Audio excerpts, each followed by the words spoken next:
जिसे ये निस्बत हासिल हो जाती है वो अल्लाह के रसूल की बारगाह का भी मकबूल हो जाता है और अल्लाह के रसूल के वसीले से, नबी के वसीले से वो अल्लाह की बारगाह में भी मकबूल हो जाता है। वो आपने धोबी का एक किस्सा सुन रखा होगा, मैं इशारा करके गुजरूंगा, पूरी बात बयान करना मकसद नहीं है। काम सिर्फ उसका कपड़े धुलना था। जब कब्र में पहुंचा और जब सवालात हुए तो उसने तीनों सवालों का जवाब ये दिया कि अब्दुल कादिर, अब्दुल कादिर, अब्दुल कादिर। यानी तीनों सवालों के जवाब में उसने गौसुल आजम का नाम लिया। जबकि सवाल यह था कि तेरा रब कौन है, तो कह देता कि मेरा रब अल्लाह है। दीन क्या है, कह देता इस्लाम। नबी के बारे में पूछा गया, कह देता ये हमारे आका हैं, हमारे हुजूर हैं, हमारे नबी है, खातिमुन नबीयीन। लेकिन आप तवज्जो फरमाए, जो भी था तीनों सवालों के जवाब में उसने गौसे आजम का नाम लिया। और ये ऐसा वाकया है जिसको सुन्नियों ने ही नहीं बल्कि देवबंदियों ने भी अपनी किताब में नकल किया। और नतीजा ये निकाला मौलाना कि तीनों सवालों के जवाब में गौसुल आजम, गौसुल आजम, गौसुल आजम कहकर वो जवाब ही दे रहा था। वो सवाल का जवाब ही दे रहा था।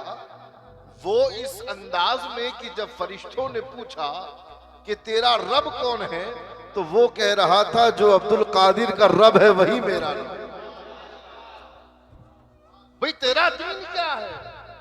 तो वो गौसे पाक का नाम बताकर यही तो कह रहा था कि मैं उनका धोबी हूं, तो जो दीन मेरे आका का वही दीन है।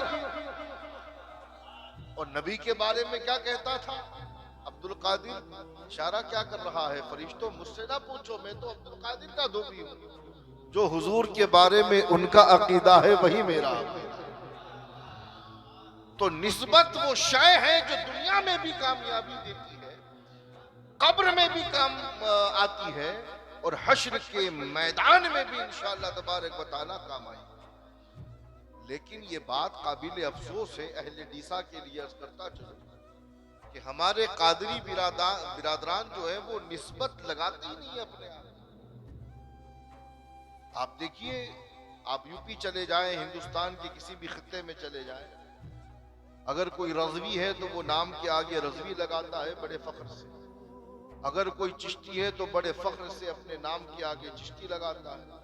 कोई नियाजी है तो वो नियाजी लगाता है, मदारी मदारी लगाता है, वारसी वारसी लगाता है, अबुल उलाई लगाता है, अशरफी अशरफी लगाते हैं। तो क्यों लगाते हैं? क्योंकि फख्र है उनको अपने सिलसिले में, होना भी चाहिए। बोलो सुभान अल्लाह। भाई मिसाल के तौर पर एक नाम मैं ले लेता हूं। भाई क्या नाम है आपका? मेरा नाम उस्मान गनी कादरी। बोले सुभान अल्लाह।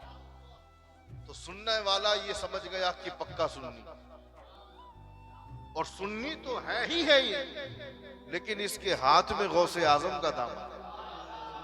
भाई क्या नाम? मेरा नाम अशरफ चिश्ती, गरीब नवाज का दामन। बोले सुभान। भाई क्या नाम? हसन रजा अशरफी, मखदूम पाक का दामन। तो पैगाम ये है दोस्तों कि निस्बत अपने नाम के आगे जरूर लगाया करो, क्योंकि तुम्हें कोई छोटी मोटी निस्बत नहीं मिली है, तुम्हें पीराने पीर की निस्बत मिली।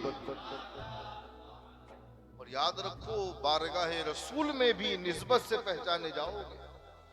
एक वाकया में पढ़ रहा था, मुझे बड़ी हैरत हुई। सुल्तान बाहूस, बोले सुभान अल्लाह, इमामुल आशिकीन, सैयदुल आशिकीन, सैयदुल सुफिया, इमामुल सुफिया, बहुत बड़े बुजुर्ग। जब आप नबी की बारगाह में पहुंचे और सलाम अर्ज किया तो हुजूर की बारगाह से आवाज आई कि बाहू किसकी निस्बत लेकर आए हो? बाहू आए हो, किसकी निस्बत लेकर आए हो? सुल्तान बाहू फरमाते हैं कि सलासिले तरीकत की निस्बत को मामूली मत समझना। सरकार की बारगाह में जब बंदा जाता है तो वहां भी निस्बत देखी जाती है कि निस्बत किसकी लेकर के आया है। जाओगे कहना गौस की निस्बत लेकर आए हैं, जाओगे कहना गरीब नवाज की निस्बत लेकर आए हैं, जाओगे कहना मखदूम पाक की निस्बत लेकर आए हैं। ये सारी आप ही की तो औलाद है कि जिनके दामन से हम वाबस्ता हैं। तो अपने नाम के आगे कादरी जरूर लगाया करो। ये बहुत बड़ी निस्बत है प्यारे। ये यूं समझ लीजिए कि तुम्हारा आधार कार्ड है। क्या है? आधार कार्ड है।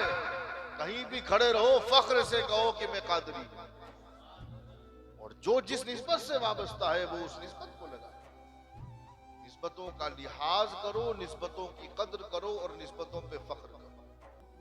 और अल्लाह का फजल है कि अल्लाह तबारक व तआला ने ऐसे